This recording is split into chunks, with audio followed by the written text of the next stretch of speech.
Today is the solemnity of St. Thomas, one of the 12 apostles. St. Thomas has often been called Doubting Thomas. However, this is to do a disservice to Thomas and to Jesus, because in the gospel text that we will hear today, Jesus never calls Thomas doubting. He calls him unbelieving.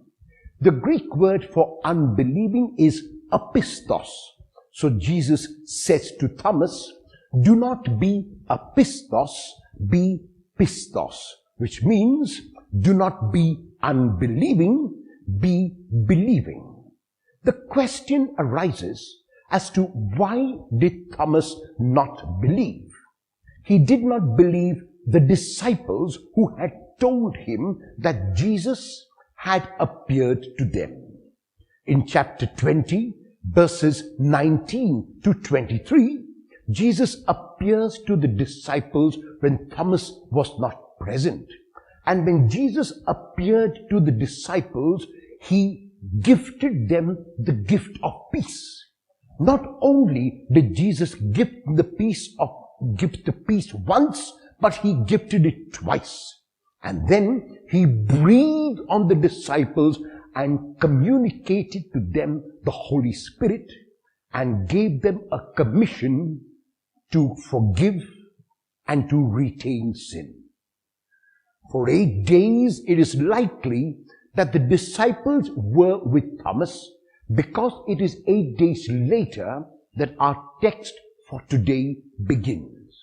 And Thomas is told by the disciples that Jesus has appeared to them, that Jesus has given them a commission, that Jesus has gifted them peace and has breathed the Holy Spirit on them. And Thomas looks them and is not able to recognize that any one of them has been touched by the presence of Jesus.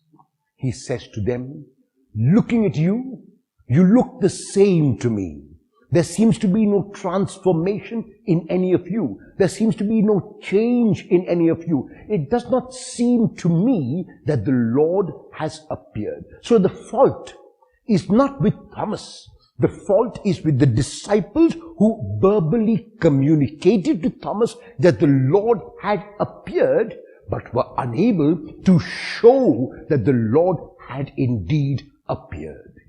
Be that as it may, the Lord realizes that if Thomas is to be transformed from unbelieving to believing, the Lord must come again.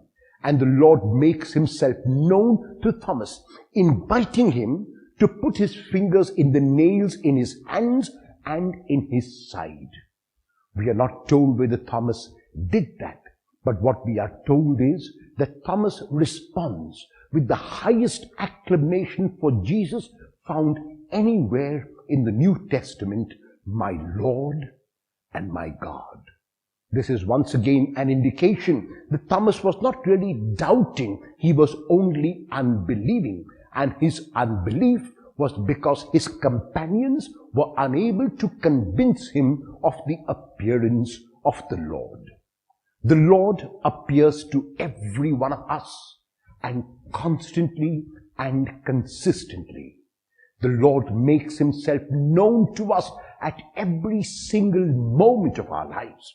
The Lord breathes on us the Holy Spirit and gives us this commission and asks us to go and transform the world, to set the world on fire. The world has not yet been set on fire because we have not accepted the Spirit which the Lord communicates. We have not accepted the commission which the Lord communicates, and that is why there are so many unbelieving Thomases among our midst.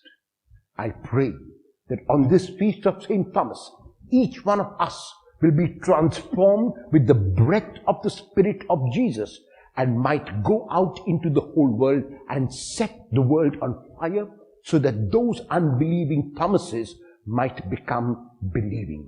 And the Lord will say that those Thomases who did not believe have begun now to believe that Jesus is present, Jesus is alive, and Jesus is Lord and God.